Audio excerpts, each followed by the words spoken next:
Vous avez passé la soirée à faire des mises à jour de vos appareils Apple? Bonjour, c'est Bertrand, votre coach web. Bienvenue dans ce nouvel épisode du podcast, épisode 419.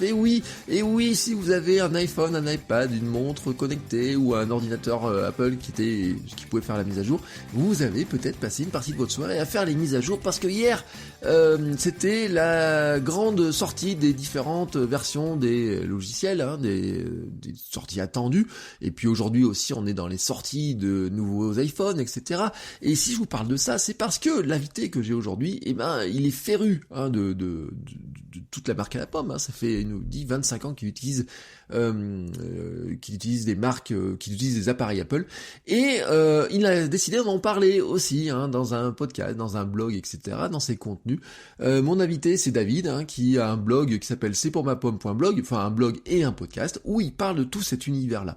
Et si je l'ai invité, c'est pas pour parler de pommes, en fait, c'est pas pour parler d'Apple en tant que tel, même si on a un petit peu parlé de la partie technique, sur est-ce que les derniers iPhones qui sont en train de sortir là sont intéressants sur la photo, etc.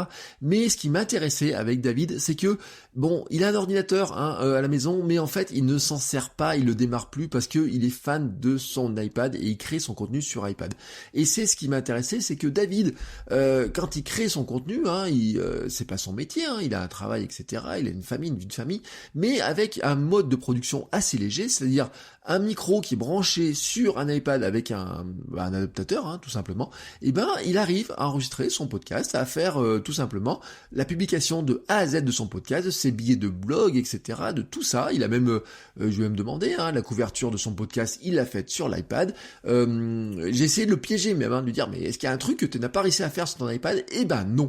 Et oui, et c'est ce qui m'a intéressé quand j'ai décidé d'inviter David, c'est que David, parce que j'avais vu un petit peu ce qu'il faisait, pour écouter ce qu'il fait un peu, etc., et parce que il fait partie de ces, vous savez, des auditeurs fidèles avec qui on a des échanges, des discussions, et qui soutiennent le podcast, et j'avais vu qu'ils produisaient tout sur iPad, et j'ai dit, tiens, c'est un bon exemple, justement, de vous montrer que finalement, un smartphone ou un iPad, ce sont des appareils de production extrêmement puissants. Et surtout, alors David qui a un iPad Pro, avec les écrans, vous pouvez mettre deux applications l'une à côté de l'autre, vous avez des applications de montage photo, de montage vidéo, de montage audio, il nous a donné les logiciels qu'il utilise pour produire son podcast, pour produire de la vidéo, pour faire du montage, pour produire ses images, pour gérer son blog, etc., pour écrire. Et donc, oui, vous n'avez pas besoin d'avoir un ordinateur surpuissant pour créer du contenu. Vous pouvez créer du contenu avec si vous avez un iPhone, un smartphone, une tablette, et c'est vrai que dans le domaine, soyons honnêtes quand même, je le dis, c'est pas parce que je suis utilisateur moi-même d'appareil Apple, l'iPad est vraiment une machine de production de contenu qui est devenue extraordinaire au niveau des applications. Les applications dont on parle, qui s'appellent Ferrit pour l'audio, LumaFusion pour la vidéo, sont des applications qui sont vraiment extraordinaires, que vous pouvez piloter au bout des doigts. Et donc j'avais décidé d'inviter David justement pour nous parler de ça, comment il a créé son podcast, pourquoi il a créé son podcast, à quel moment il l'a créé, comment il s'est lancé, comment il le produit, comment il s'organise, comment par exemple il fait pour faire un épisode de podcast juste à la suite de la keynote d'Apple où Apple avait annoncé ses sorties, comment lui il a travaillé là-dessus et comment il arrive à publier, comment il fait sa veille, quels sont les outils qu'il utilise. On a parlé de tout ça, voilà, dans environ 35-40 minutes autour de tous ces sujets-là. Comment est-ce qu'il s'organise, aussi ses conseils autour des applications, autour de certains matériels. On a un petit peu parlé matériel, mais pas seulement. Ce qui m'intéressait, c'était vraiment de voir comment finalement un outil comme un smartphone ou une tablette est un outil de production de contenu à part entière, et vous l'avez toujours avec vous. Et c'est ce qu'il il le dit très bien dans l'épisode, c'est ce qu'il dit aussi, c'est que il avait choisi ce mode de production léger, notamment pour pouvoir partir en vacances, pour pouvoir dire, j'amène mon studio de production de contenu directement dans mon sac, je pars avec, tout simplement, je peux produire de n'importe où. Et vous savez, et je l'ai rappelé dans l'épisode, j'ai enregistré environ, je pense, j'ai dit 40 dans l'épisode, je pense entre 40 et 50 épisodes du podcast, sur les 419 que j'ai enregistrés, voire un peu plus avec les hors-séries, on va dire sur les 420 épisodes du podcast que j'ai enregistrés, de ce podcast-là, il y en a à peu près entre 40 et 50 qui ont été enregistrés sur mon iPhone directement dans la rue, ou dans des bars, ou dans le train, ou sur un quai de gare un jour, etc. Et en fait, si je rajoute derrière mes streetcasts, etc., j'ai produit plusieurs dizaines, voire une bonne centaine au moins d'épisodes directement sur mobile, facilement, et je devrais rajouter avec ça la vidéo. Et c'est pour ça que ça m'intéressait justement d'en parler avec David. Et donc je vous laisse tout de suite à écouter cette discussion avec David. Et bien sûr, hein, comme d'habitude, je vous mets tous les liens dans les notes de l'épisode. Vous faites votrecoachweb.com/419. Je vais essayer de mettre les liens vers les différentes applications, les différents sites dont on parle. Et puis bien entendu, si vous avez un petit commentaire à laisser, n'hésitez pas à aller laisser un petit commentaire sur iTunes, sur mon podcast Votre Coach Web, mais aussi sur le podcast de David. C'est pour ma pomme.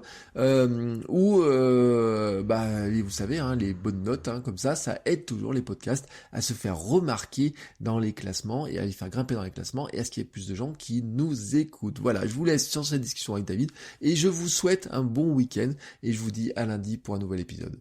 Bonjour David, comment vas-tu ? Salut Bertrand. Merci d'avoir accepté. Ça va bien. Ouais, merci d'avoir accepté mon invitation, de prendre un petit peu de temps pour venir nous parler de comment tu crées du contenu, comment tu crées notamment ton podcast. Alors, je te propose d'abord que tu te présentes, hein, pour qu'on sache vraiment ce que tu produis et qui tu es. Oui, d'accord. David, créateur du podcast C'est pour ma pomme que j'ai créé il y a à peu près 2 ans, un peu plus de 2 ans. Et puis depuis 2 ans, j'y ai rajouté maintenant le blog. Il y a 1 an et demi, un peu plus. Et tout dernièrement, là, il y a une semaine, j'ai mis tout le contenu sur YouTube. Comme ça, le contenu est disponible à peu près partout. D'accord. Et alors, quel est le sujet de ton podcast, même si ceux qui t'écoutent, ils le savent, ceux qui ne écoutent pas se doutent que tu parles de pommes, de pommiers, de tarte aux pommes? Non, pas vraiment.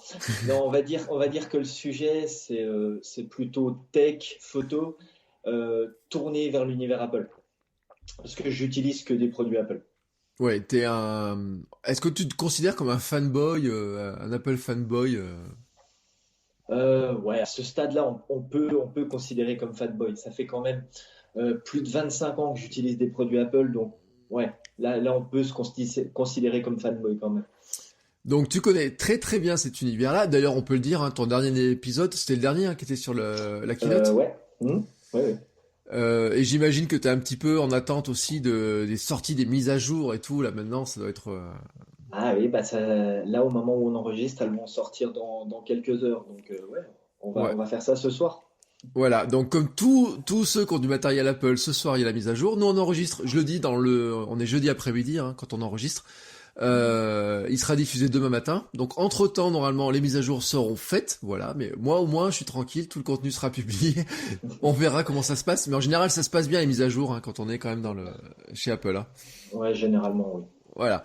Alors, je t'ai invité parce que je voulais qu'on parle de comment tu crées justement ce podcast, ton blog, comment t'envisageais toi la création de contenu. Et donc, on doit le préciser, hein, c'est pas ton activité principale.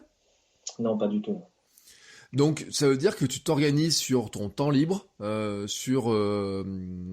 sais pas, d'ailleurs finalement, parce que on parlait tout à l'heure de ton épisode de Keynote. La Keynote, pour nous, elle était à quoi, 19h, 20h? Ouais, 19h, 20h, elle a duré jusqu'à 21h30 et moi je commence à enregistrer un épisode comme ça, un épisode d'après Keynote. Je commence à l'enregistrer vers 22h pour terminer le montage vers 1h du matin à peu près. D'accord, et donc t'as publié ensuite dans la foulée, j'imagine? Mhm. Ouais, je publie les épisodes de Keynote, généralement je les publie dans la foulée. Ouais. Comment tu t'organises pour arriver à publier un épisode de Keynote comme ça, juste dans la foulée, parce que t'es à chaud, on va dire, hein. Ouais, maintenant, je l'ai toujours fait depuis que je tiens le blog et le podcast. Donc, c'est une habitude que j'ai pris. Donc, j'attends que ma fille soit au lit. Et puis, bon, j'enregistre dans la foulée. Je prends des notes, j'enregistre dans la foulée et je publie juste après le montage. D'accord. Alors, t'as l'avantage en faisant ça, c'est que t'es pas influencé par ce que racontent les autres, parce que t'as pas le temps de lire ce qui se passe à côté, finalement. En même temps, c'est pour ça que je préfère le faire comme ça. Parce que c'est mon avis à moi. J'ai pas les avis extérieurs qui viennent parasiter mon avis. Et c'est vraiment à chaud en fait que j'enregistre. D'accord. Comment t'es venu d'abord à créer ce podcast, C'est pour ma pomme? Quelle est l'idée de départ? Alors l'idée de départ, c'est vraiment une envie depuis pas mal d'années d'avoir un blog. J'avais fait pas mal d'essais auparavant Et comme je pense énormément de personnes qui sont dans le streetcast en ce moment, enfin le mouvement streetcast, bah c'est un peu Guillaume Vendée, toi, euh, le mouvement qui s'est créé il y a à peu près 3 ans. Vu que j'écoutais du podcast depuis énormément longtemps, bah ça m'a donné envie de le faire. Et puis épisode après épisode, j'ai vu que le contenu bah, est plaisait et puis bah, j'arrivais à créer de plus en plus de contenu, bah, donc j'ai continué. Et puis maintenant, c'est vraiment quelque chose. Ouais, j'aurais du mal à m'en passer vraiment. D'accord, ouais, c'est vraiment devenu une habitude Mhm. de réfléchir. Alors j'imagine tu as des idées qui te viennent comme ça un petit peu au fil quotidiennement, quoi. Ouais, des idées, j'en manque pas. Ça, c'est sûr et certain. Sur la création de, que ce soit pour le blog, le podcast, j'en manque pas. Au contraire, j'ai même pas assez de temps pour, bah, pour tous les faire. Avec la vie de famille, avec le boulot à côté, c'est, Tu estimes tu passes combien de temps à peu près sur la création de tes contenus? on va dire une petite heure par jour à réfléchir, en comptant réflexion, création, prendre des notes. Et une fois que tout est bien dans ma tête, tout est bien droit dans ma tête, après, ou sur le blog, j'écris, ou alors je vais enregistrer d'un jet. Ouais. Alors on a dit, alors là j'ai compté, t'as fait 66 épisodes, Mhm. hein, c'est ça, hein, enfin c'est ce Ouais, qui me c'est ça, semble, ouais. c'est ce qui me semble avoir vu. Oui, oui, c'est ça. Donc 66 épisodes, en combien de temps? En 3 ans à peu près, tu... Ouais, 2 ans, un peu plus de 2 ans. Un peu plus de 2 ans, donc ça fait quand même une régularité, on va dire une semaine sur deux à peu près, grosso modo, hein, ça veut dire... Ouais, c'est dans ces eaux-là. Après, il y a énormément de passages comme cet été où, bah, dans le sujet que je traite, c'est-à-dire le monde Apple, il y a des moments où il n'y a pas vraiment grand-chose à traiter. Donc, je vais pas faire des épisodes bah, pour parler dans le vent. Donc, hmm. j'attends vraiment qu'il y ait ou une grosse news, ou que j'ai testé un produit, ou que j'ai un truc et astuce à donner pour vraiment enregistrer. D'accord. Alors, ce qui m'intéressait aussi, une raison pour laquelle je t'ai invité, c'est bon, d'une part parce que tu sais, effectivement tu produis ça en plus du travail, de la vie de famille, etc. Et donc c'est une activité secondaire, hein, je sais pas comment tu peux l'appeler, je sais pas comment tu présentes ça d'ailleurs, si t'en parles autant de toi, comment tu présentes ça? Une passion, on va dire une passion, carrément. Ouais, une passion. Ouais, ouais, c'est vraiment une passion parce que, comme je le disais juste avant, l'envie de créer un blog, c'est pas une envie qui est arrivée il y a 3 ans. Ça faisait des années et des années que j'avais envie de créer du contenu sur le web. Et, ben, plusieurs essais qui n'ont pas marché. Et j'avais toujours l'idée, à quelque part, de le faire. Et là, bah, le fait que et ça a marché et j'ai les idées. Disons que ça s'est plus concrétisé ce coup-ci que les autres blogs que j'ai voulu monter avant et qui n'avaient pas franchement marché. J'avais pas la bonne idée, j'avais pas le. Est-ce que tu penses d'ailleurs que le fait que ce soit un podcast, c'est pu jouer sur un succès différent, sur une manière d'en parler différent par rapport à ce qui se fait à côté, hein, parce que l'univers Apple est quand même rempli de gens qui en parlent, mais est-ce que le fait que ce soit en Mhm. podcast, finalement, est pas un peu différenciant en soi? C'est vrai qu'au départ, quand j'ai commencé à créer le podcast, l'idée que j'avais en tête, c'est d'avoir un podcast qui traite d'Apple en français.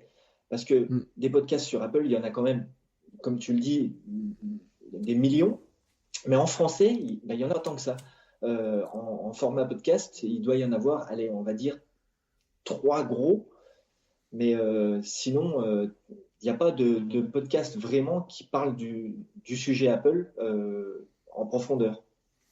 Bah c'est vrai parce que c'est un truc qui était d'ailleurs assez curieux, c'est que les gros sites qui parlent d'Apple en France, hein, les MacG et compagnie, n'avaient pas de podcast, hein, jusqu'à il y a pas très longtemps.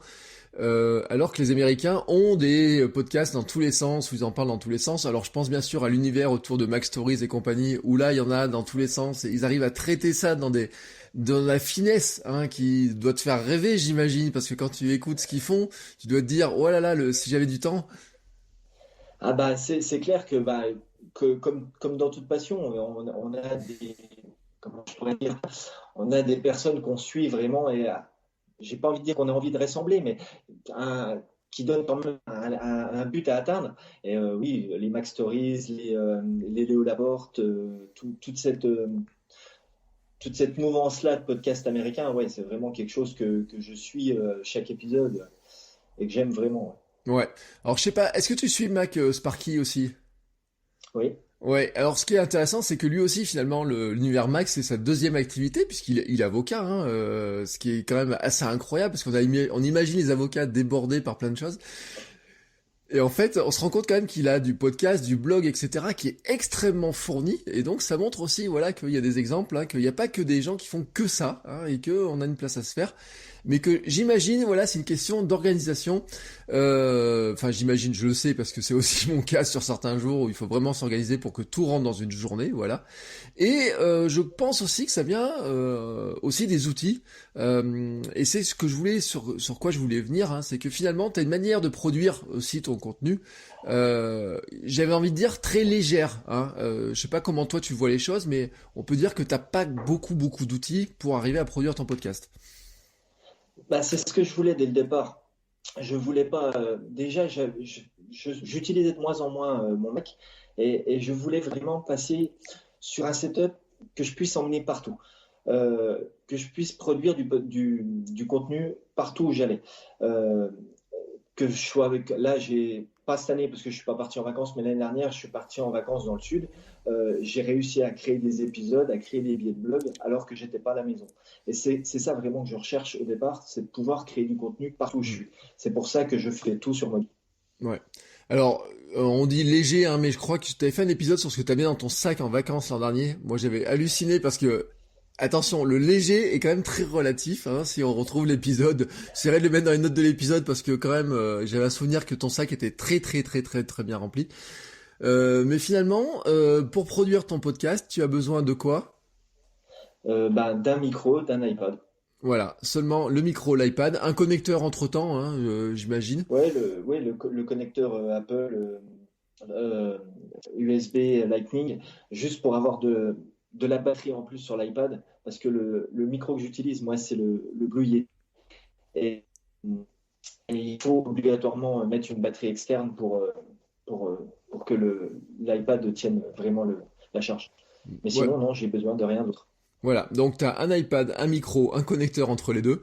Qu'est-ce que tu utilises comme logiciel d'ailleurs, tiens, sur ton iPad pour arriver à enregistrer? Alors, j'utilise Ferrite depuis, on va dire, une vingtaine d'épisodes. Avant, j'utilisais GarageBand, mais je trouvais qu'il y avait clairement des manques au niveau du logiciel.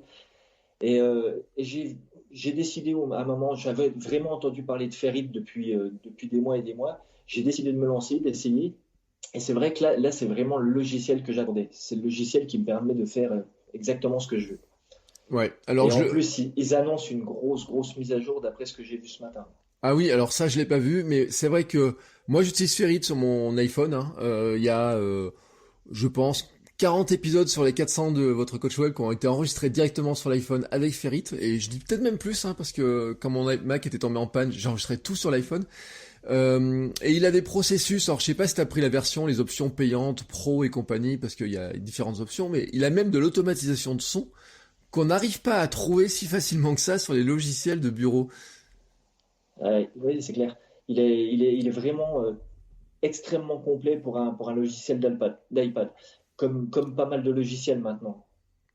Et oui, parce que c'est là où on voit que l'iPad est quand même une machine de production de contenu qui est fabuleuse en plus, avec le tactile fait que si tu veux déplacer un bout de son, bah tu le déplaces avec les doigts, hein. C'est extrêmement facile. Je le dis pour ceux qui connaissent pas, mais sur Ferrite, quand on veut couper un son, enlever un bout, bah on tire un trait de haut en bas et ça le coupe. Ça paraît tellement simple dit comme ça que c'est vrai que on se dit qu'on pourrait tout produire sur un outil comme ça. Est-ce que tu vois quand même des trucs, tu te dis mais j'arrive pas à le faire sur mon iPad et ça m'embête un peu. Bah, je pense pas, pour moi, à mon niveau, non, parce que le podcast est vraiment pas assez. On va dire que ça reste encore du travail d'amateur. Donc, non, moi, aucun truc qui me freine. Mais oui, je pense que pour certains qui utilisent vraiment ça de manière pro, il doit y avoir des manques, clairement. Ça reste qu'une application iPad par rapport à de grosses applications telles que Logic mais moi, non, je vois aucune restriction par rapport à l'utilisation que j'en ai. Ouais. Alors là, on a parlé de la partie enregistrement. Tu utilises un logiciel de notes en particulier pour préparer tes épisodes ou finalement tu prépares sur du papier? Non, j'utilise le logiciel Note d'Apple d'origine. Très classique. On n'a pas dit quel modèle d'iPad tu utilisais par contre, tiens. L'iPad Pro dernière génération, le 11 pouces, Ouais. le tout dernier. Ouais, donc ça veut dire que tu peux couper ton écran, avoir les notes et Mhm. Ferrit l'un à côté de l'autre, hein, finalement. Ouais, c'est ça. Donc c'est ce qui permet aussi de pouvoir garder les notes, contrôler que ça enregistre bien. Même si Ferrit, je le dis pour ceux qui connaissent pas, met un petit message en haut, hein, comme quoi ça enregistre. Hein. On voit le décompte, mais bon, c'est toujours bien de pouvoir contrôler. Quand tu as fini, donc tu montes ça sur Ferrit, t'exportes, et comment tu fais pour la partie publication ensuite? Bah, assez simplement, mon podcast est hébergé sur Spreaker. Donc, de l'iPad, c'est tout simple. Je fais partage du fichier directement sur l'application Spreaker. De l'application Spreaker, je rentre mes notes d'émission dans les champs qui sont faits pour ça et je publie aussitôt. Voilà. Donc un flux de production qui est d'une simplicité redoutable, qui marche. Alors là on parle sur iPad, hein, mais vous pouvez le faire aussi. On le dit, moi je le fais sur iPhone. Hein. Alors moi j'utilise un autre micro que le tien, mais qui se branche directement en Lightning en plus, donc j'ai même pas besoin de connecteur. Mais c'est vrai et faut pas l'oublier que finalement c'est tellement intégré tous les outils, etc. que les applications sont capables de se passer les fichiers les unes aux autres. Souvent on me dit mais pourquoi j'ai choisi Spreaker comme hébergeur de mon podcast? C'est aussi parce que je suis capable de publier n'importe où directement en mobilité et que bah c'est quand même un gros avantage. T'arrives à gérer ton blog aussi avec ton podcast? Oui, oui, tout est géré sur l'iPad. Pareil, directement sur l'application WordPress. Euh, j'ai besoin d'un ordinateur. Enfin, justement, j'ai pas besoin d'un ordinateur pour quoi que ce soit. D'accord. Parce que il y a des gens, je sais, j'ai vu une discussion hier, tu sais, il y a des gens qui pensent pas qu'on puisse gérer un blog WordPress, par exemple, directement sur un mobile, alors qu'on peut publier même sur iPhone, hein, on peut publier du contenu tranquillement. Est-ce que, alors, on va dire, je sais pas, par exemple, ta vignette de podcast, est-ce que tu l'as faite aussi sur l'iPad? Oui, les vignettes de podcast, les vignettes de YouTube, là, depuis que j'ai ouvert la chaîne YouTube pour remettre les podcasts, je les fais directement sur l'iPad avec Procreate et ça prend 10 secondes.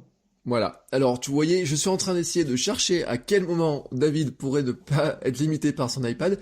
Et pour l'instant, j'ai pas trouvé, mais c'était un petit peu ce que je cherchais aussi à dire, c'est que finalement, alors, on parle de l'iPad, on n'est pas obligé d'avoir un iPad Pro pour que ça tourne. Vous pouvez avoir un iPhone, ça tourne aussi. Les iPads en plus petits modèles tournent aussi, hein, parce que Ferry, t'as pas besoin finalement d'une grosse puissance. Je sais pas comment ils se sont débrouillés pour l'optimisation technique de ce logiciel est quand même assez fabuleuse, hein, parce que mon iPhone 7 par exemple le fait tourner sans aucun problème. Vraiment, on n'a pas besoin d'avoir énormément d'outils comme ça.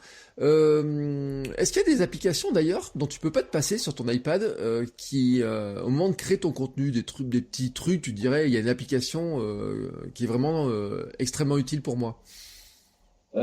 Les applications que j'utilise le plus pour créer du contenu, comme je l'ai dit, c'est Ferrit, l'application Spreaker pour publier, euh, l'application Byword pour écrire mes textes que je vais renvoyer sur le blog, Hmm. l'application WordPress, et après, à côté de ça, c'est pas du contenu que je publie sur le web, mais autrement l'application LumaFusion, qui clairement, pour moi, est une des applications les plus importantes sur mon iPad. Ouais. Alors là aussi, pareil, LumaFusion, pour faire du montage vidéo, hein, pour ceux qui connaissent pas, LumaFusion fait partie aussi de ces applications où moi je préfère monter sur mon mobile et sur mon iPhone que sur mon Mac, je le dis très clairement. Surtout en plus avec les nouvelles versions, ils ont encore doublé le nombre de pistes qu'on peut mettre. Au tactile, eh ben c'est beaucoup plus confortable en plus sur l'iPad pour déplacer les segments, etc. Ça fait partie voilà des applications pro. Je mettrai les liens de toute façon dans les notes de l'émission parce que tu as parlé de Byword pour le texte. Alors Byword pour ceux qui connaissent pas, c'est un logiciel un petit traitement de texte on va dire hein, qui permet de travailler avec un balisage en Markdown, qui est un balisage assez simple. Et si vous avez un Mac, eh ben vous pouvez récupérer les mêmes contenus parce que Byword existe aussi sur Mac. Par contre, si vous avez du Windows, bah là non, ça marche pas. Non, mais on se moque pas, David. Hein, je te vois sourire là dans ton truc, mais si ceux qui sont intéressés quand même, IA Writer a osé sortir une version Windows d'ailleurs, et c'était très intéressant de voir que c'est pas simple, c'est pas très simple pour eux de développer la même chose entre un Mac, un Windows, un iPhone, etc. Ce que proposent les développeurs des logiciels, c'est très compliqué à arriver à harmoniser, on va dire, l'expérience en fait, hein, tout simplement. Mhm. Il y a les logiciels qui sont vraiment qui se ressemblent partout, c'est pas si simple que ça. Donc on a bien fait un bon petit tour de tes logiciels. Comment tu t'organises Ce qui m'intéressait pour ta veille, parce que j'imagine que tu dois faire quand même par passion déjà beaucoup de veille sur tout le secteur, sur tout ce qui se passe. Est-ce que tu as des petites astuces, des petits outils particuliers? Alors déjà, premièrement, c'est le podcast. Ma plus grosse veille, c'est le podcast. Comme je l'ai déjà dit dans énormément d'épisodes, j'écoute, je pense être une personne qui écoute vraiment plus de podcasts que la moyenne. J'ai la chance au travail de pouvoir écouter mes podcasts. Donc en gros, j'écoute entre 8 et 10 heures de podcasts par jour sur ce sujet. Donc ça fait déjà une grosse veille. Et puis après, bah, il y a tous les sites internet, Twitter. Ouais. Tu utilises quel logiciel de podcast pour écouter? Je sais plus exactement. Overcast. Overcast, d'accord. Moi j'écoute Pocket Cast. Alors j'ai pas réussi à me faire Overcast, hein, je t'avoue que j'étais passé à Overcast et puis je suis revenu à Pocket. Et qui vient d'annoncer d'ailleurs un nouveau un nouveau fonctionnement, un nouveau modèle économique. Alors pour l'instant, quand on était les versions pro comme moi, ils nous font cadeau de 3 ans. Donc c'est royal, hein, de leur nouvelle formule. Mais sinon, ils font partie de tous ces gens-là qui passent à l'abonnement, donc les applications par abonnement. On va pas faire un débat sur combien ça nous coûte de s'abonner à toutes ces applications, parce qu'au bout d'un moment, ça monte cher, mais celle que tu utilises et dont on a parlé, Ferrit, c'est de l'achat. Il y a un achat in-app pour ajouter finalement des fonctionnalités, mais qu'on n'en a pas forcément besoin. LumaFusion, c'est un achat unique. Même les mises à jour, c'est de l'achat unique. Alors c'est des applications à 20 euros, hein, si mes souvenirs sont bons. Ça reste de toute façon beaucoup moins cher que des applications que tu utiliserais sur Mac ou sur un ordinateur. Au final, pour la même chose, parce qu'on peut faire exactement les mêmes choses. Donc. Voilà. GarageBand est même gratuit, parce que GarageBand finalement c'est Apple qui le fait, donc eux ils le font en gratuit. Hein. Oui, mais un peu limité à mon goût quand même. Sur Oui, certaines choses. ouais, je suis assez d'accord avec toi. Moi, j'arrive pas. Alors, j'ai essayé. Alors, je vais être très honnête, j'ai essayé. Je n'arrive pas à monter, mais que ce soit sur Mac ou sur mobile, je n'arrive pas à monter sur GarageBand. Je suis un peu allergique. Alors, on fait un peu le podcast avec ma femme. On l'a fait un peu sur GarageBand. Je n'ai pas mes réflexes. Hein, vraiment, j'arrive pas. Il y a des trucs le fonctionnement de certains trucs me dit, mais c'est pas possible qu'on arrive à travailler avec ça. Donc, voilà, je suis assez d'accord avec toi sur cet aspect-là. Pour finir sur tes outils comme ça, tu fais beaucoup de photos aussi. Euh, Ouais, pas mal, ouais. ouais. Alors est-ce que là tu as aussi des applications particulières que tu utilises, des petits chouchous? Ben, la plus connue, on va dire, hein, Lightroom. Je l'utilise partout sur mon téléphone, sur mon iPad, pour la retouche de photos. Après, ben, les applications normales que tout le monde, quasiment tout le monde utilise. Hein. Beaucoup d'applications, l'application photo d'origine de l'iPhone pour faire des photos quand je fais pas de photos avec mon boîtier. Sinon, l'application Moment, j'aime bien vraiment l'application Moment. Je sais pas si tu connais Hmm. les objectifs additionnels. Oui. Puis voilà, les applications de base, on va dire. Ouais, on avait parlé d'applications, on avait parlé de Moment, hein, pour ceux qui s'en rappellent, quand dans l'épisode avec Thibaut, parce qu'il a des objectifs. Tu dois avoir des objectifs aussi Moment, j'imagine, ou Ouais, j'en ai deux. J'ai le grand angle et le 56 mm. voilà. Alors ceux qui se posent la question, tu recommandes ou tu recommandes pas? Ah, je recommande fortement. Et d'ailleurs, je vais en parler sur le blog dans pas très longtemps parce que j'aurai un cadeau à faire gagner de la part de Moment. Donc, ouais, clairement, je recommande. Donc voilà, donc je vous mettrai le lien dans les notes de l'épisode pour vraiment aller voir sur le blog, parce que si en plus il y a des cadeaux, c'est encore plus intéressant. Mais c'est vrai que Moments, ça fait partie des objectifs, hein, qui ont une qualité qui est vraiment exceptionnelle. par rapport à des objectifs, on va dire, ce que j'appelle les petites chinoiseries à 15 euros. On est vraiment sur un truc au-dessus. Lightroom dont on a parlé, c'est vrai que c'est le standard. Hein.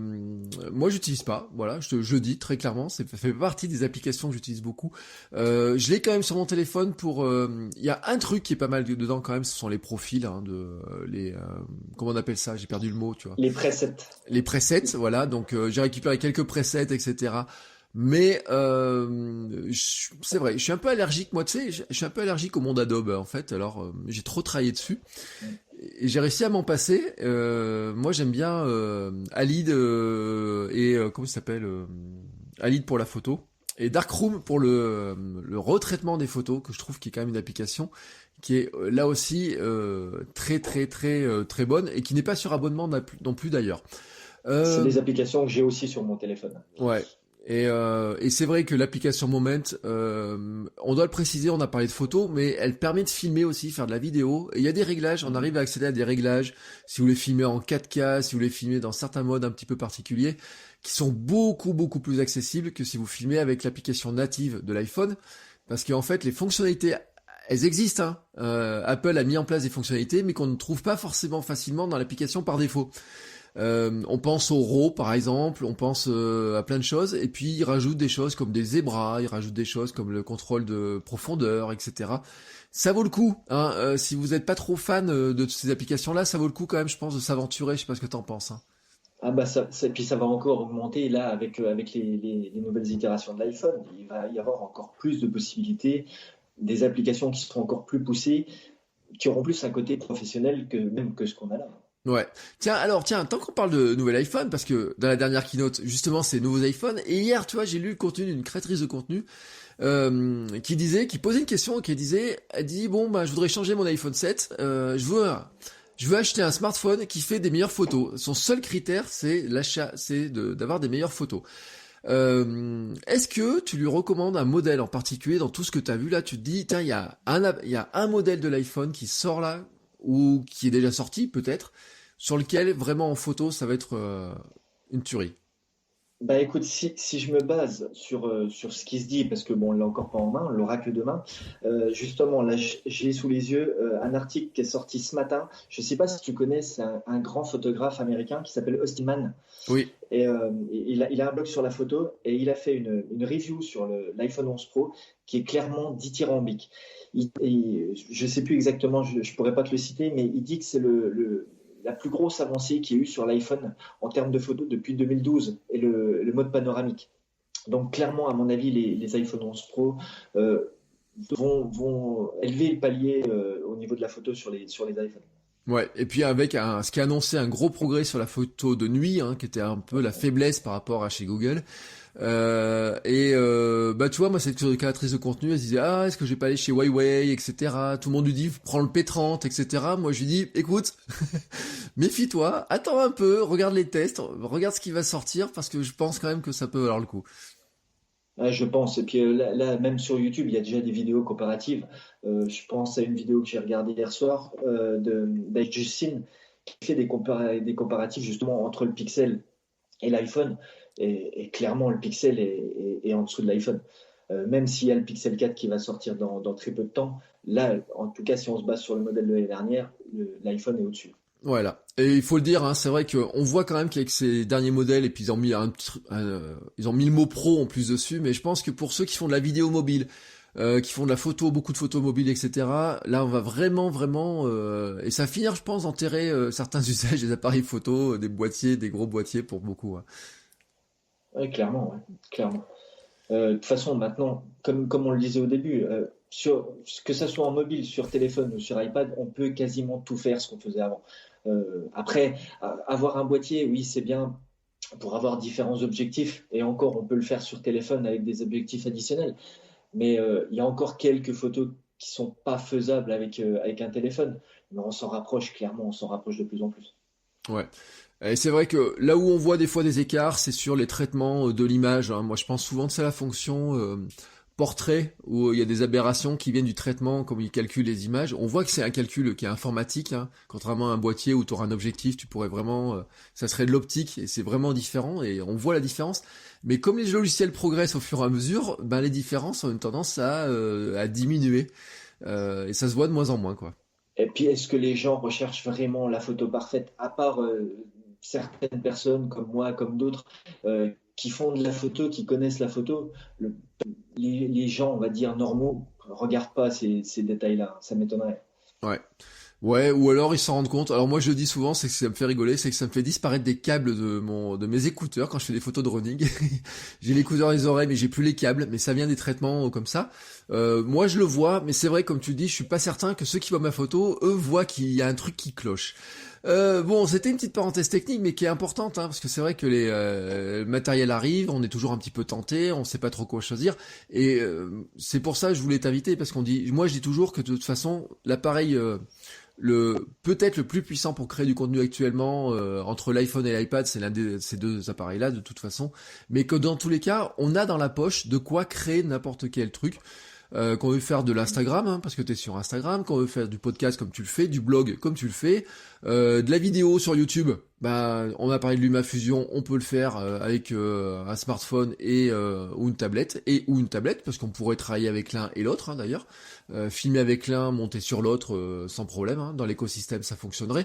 Donc vraiment, écrire, tu en as parlé avec Byword, donc voilà, on a fait un bon tour finalement de se dire, bah c'est vrai qu'un iPad, ça suffit très largement pour créer du contenu.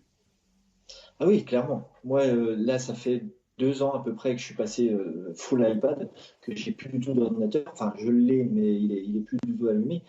Et j'ai aucune restriction. Je fais absolument ce que je veux avec les logiciels. Bon, clairement, de temps en temps, il faut que je rachète un logiciel. Là, j'ai été obligé d'acheter Procreate il y a très peu de temps. Mais sinon, non, j'ai plus du tout besoin d'un ordinateur. Un iPad, un iPhone, et ça me suffit largement. Voilà. Bon, ce petit tour technique étant terminé, logiciel, etc., je voulais qu'on finisse sur un petit peu, toi, comment tu vois l'avenir de tes contenus finalement, parce que tu nous as dit que tu as tout mis sur YouTube, hein, maintenant, tes podcasts aussi. J'ai commencé à le mettre sur YouTube. Ouais. Là, j'ai mis que le dernier épisode. Alors, je ne sais pas si je vais remettre les anciens ou si les futurs, ils seront toujours. Après, j'attends pas franchement grand-chose de YouTube. C'était juste pour avoir une plateforme en plus, bah, pour distribuer le podcast, pour qu'il soit visible un peu partout. Mais clairement, je n'ai pas envie de tourner vers YouTube. Je préfère rester et sur le podcast et sur le blog plutôt que me disperser et aller un peu partout, quoi. Mm.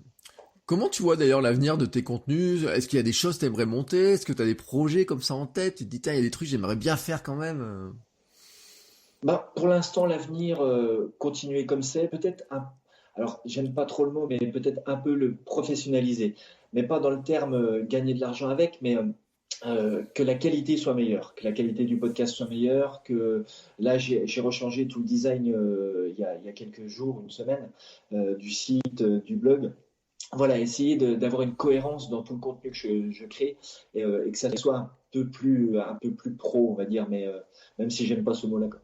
Ouais, mais bon après c'est vrai, hein, c'est comme ça, on se lance avec ça ressemble à ce que ça ressemble au départ et petit à petit on perfectionne. Hein, c'est exactement le principe du contenu minimum viable, hein, son blog etc. Il évolue et puis on change de goût aussi au fur et à mesure. Hein, il y a des nouvelles envies, donc il y a des trucs on se dit tiens je pourrais faire Ouais, ça, je clairement. pourrais faire ça etc. Allez pour finir, est-ce que tu auras un conseil pour des créateurs qui veulent se lancer? Quelqu'un se dit tiens je viens d'écouter David et Bertrand ce qu'ils viennent de raconter, j'ai envie de me lancer. Est-ce que tu as un conseil à lui donner? Bah, clairement, le conseil le plus simple, c'est de ne pas se fier à ce que les gens disent autour et de se lancer. Si quelqu'un a envie de se lancer, qu'il se lance. Après, peut-être pas publier tout de suite, mais au moins essayer d'enregistrer, d'écrire, faire relire par les personnes qui sont vraiment proches, qui ont un avis qui compte. Et puis voilà, et puis si ça plaît aux personnes, bah, pourquoi pas le publier et puis voir ce que ça donne, hein. De toute façon, sans publier, on ne peut pas savoir ce que ça donne. Ouais. Et bah, tiens, ça nous m'amène à la notion de retour. Est-ce que t'as des retours? Est-ce que t'as des commentaires? Est-ce que t'as eu ces fameux méchants, ces commentaires méchants ou toi non plus t'en as pas trop croisé finalement? J'ai pas tant que ça de commentaires, moi. J'ai pas mal de retours au niveau des statistiques. Je vois que le podcast est écouté, que le blog est lu, mais des commentaires, des messages, j'en ai pas tant que ça. J'en ai quelques-uns, Mais non, pas de commentaires vraiment méchants. Ça reste toujours assez bienveillant. Et puis, c'est toujours ou des conseils. Enfin, c'est toujours quelque chose pour améliorer le contenu. Voilà. Donc non, c'est bien. Ben, c'est ce qu'on disait avec Thomas dans l'épisode précédent, il y a 15 jours, hein, quand j'avais reçu, qui me disait que il y a beaucoup de créateurs, hein, enfin de ceux qui ne créent pas, qui ont peur de ces fameux commentaires, de ces fameux retours négatifs, etc. Et en fait, quand on discute, c'est vrai que les gros créateurs qui ont des milliers et des milliers de vues, bah, ils viennent se coltiner après des commentaires pas sympas parce qu'il y a toujours des gens qui passent dans le coin et qui n'avaient rien à faire. Mais c'est pas ce qui doit vous faire peur en fait quand on se lance. Hein. C'est pour ça que je pose la question régulièrement aux invités que j'ai, parce qu'en fait on se rend compte que c'est pas le frein, il est pas là. Le frein, c'est d'abord, bah tu l'as très bien dit, c'est l'envie de faire quelque chose. Est-ce que vous avez envie ou pas de le faire? Et ensuite c'est d'oser se lancer. Ouais, clairement, ouais. Clairement, de toute façon, sans se lancer, on peut pas savoir ce que ça va donner. Donc, bah, il faut faire un test. Peut-être que ça marchera pas, auquel cas, faut se tourner vers autre chose, peut-être une autre plateforme. Mais sans se lancer, on pourrait de toute façon pas savoir. Donc, le meilleur moyen de savoir, c'est d'essayer. Voilà. Et ben ça fait une conclusion qui est parfaite. Avant de se quitter, je vais te demander où est-ce qu'on peut te retrouver, t'écouter, te lire, te suivre en photo aussi. Bah, le plus simple, c'est sur le blog. Le blog, c'est vraiment l'endroit où je mets tout. Il y a les liens pour avoir accès à tout, que ce soit le podcast, Instagram, mon Twitter. Donc, c'est vraiment le blog, le centre de mon contenu. Après, il y a le podcast et il y a Instagram, mais tout est bien relayé sur le blog. Voilà. Et donc l'adresse du blog, c'est pour ma pomme.blog. C'est ça. Voilà, comme ça, bah en plus c'est original le point blog, hein, comme ça, c'est c'est toujours sympathique. Ça, ça change. Ouais, puis il est pas très cher. Alors attention, alors je le dis quand même, pour ceux qui voudraient, qui ne savent pas, les points blog ont des extensions qui coûtent très cher dans certains cas et qui sont pas chères dans d'autres. Alors quand c'est des mots comme ça, c'est pas très cher. Mais si vous avez la mauvaise idée de vouloir déposer votre prénom point blog, vous allez voir, ils vont vous faire une facture. C'est 700 € par an. Hein. Voilà, je le dis très clairement. Mais le point blog est une extension qui est accessible et qui, pour l'anecdote, est gérée par par WordPress, par les équipes de WordPress, par Automatique, puisque c'est eux qui ont eu le droit de l'exploiter. Voilà. Bah, je te remercie beaucoup, David, pour le temps que tu as passé avec nous, pour tes conseils, pour finalement aussi ce partage de ton utilisation de l'iPad, hein, qui est un outil créatif auquel des fois on pense pas. Je sais qu'il y a quand même beaucoup de gens hein, qui se tâtent, qui se posent des questions. Pour ceux qui se posent vraiment des questions et qui ont des utilisations plus pointues, je pense que tu me diras pas le contraire, mais la lecture de Mac Stories, Clairement. là il y a vraiment quelqu'un qui pousse la machine très loin. Hein. Ils ont même fait des podcasts dernièrement. Là, il y a un podcast Adapt qui est sorti il y a quelques mois et qui se tourne clairement sur l'iPad. Et là, pour apprendre des choses au niveau automatisation, c'est vraiment l'endroit le plus poussé que je Ouais. connaisse en tout cas. Et oui, parce que effectivement, c'est vrai qu'en plus on l'a pas dit, l'avantage pour l'instant de l'iPad, c'est les raccourcis, l'automatisation, des choses comme ça. On peut automatiser, par exemple, la publication d'un podcast. Si on se débrouille bien avec raccourcis, on pourrait automatiser certains trucs, des copier-coller, des choses qui vont se uploader. Et jusqu'à maintenant, pour l'instant, hein, sur votre Mac, ça vous l'avez pas. Donc c'est encore un avantage de l'iPad et de l'iPhone aussi, parce que vous pouvez le faire avec l'iPhone. Mhm, clairement. Voilà, merci beaucoup David pour tous tes conseils, pour ton temps que tu as passé, pour tes contenus aussi, parce que je pense que ceux qui t'écoutent apprécient aussi de pouvoir faire un bon tour de veille de ce qui se passe dans cet univers-là, hein, qui bouge. Alors des fois il est assez calme, et puis des fois il se met à accélérer, souvent aux annonces de ce qui se passe chez Apple, hein, quand il y a des sorties. Et puis là on est dans une période, tout le monde est un petit peu émoustillé hein, par nouveaux OS, nouveaux matériels, plein de trucs qui sortent. C'est une bonne période, quoi. Hein. Ah, oui, là, au mois de septembre, c'est clair que pour Apple, ceux qui aiment Apple, le mois de septembre est assez fourni, on va dire. Là, entre les mises à jour ce soir et l'arrivée du nouvel iPhone 20, de la nouvelle Apple Watch, il y a de quoi faire du contenu, clairement. Voilà, et donc pour les créateurs de contenu sur le monde Apple, c'est aussi un mois qui est bien rempli avec plein de choses à dire, donc les idées fleurissent dans tous les sens.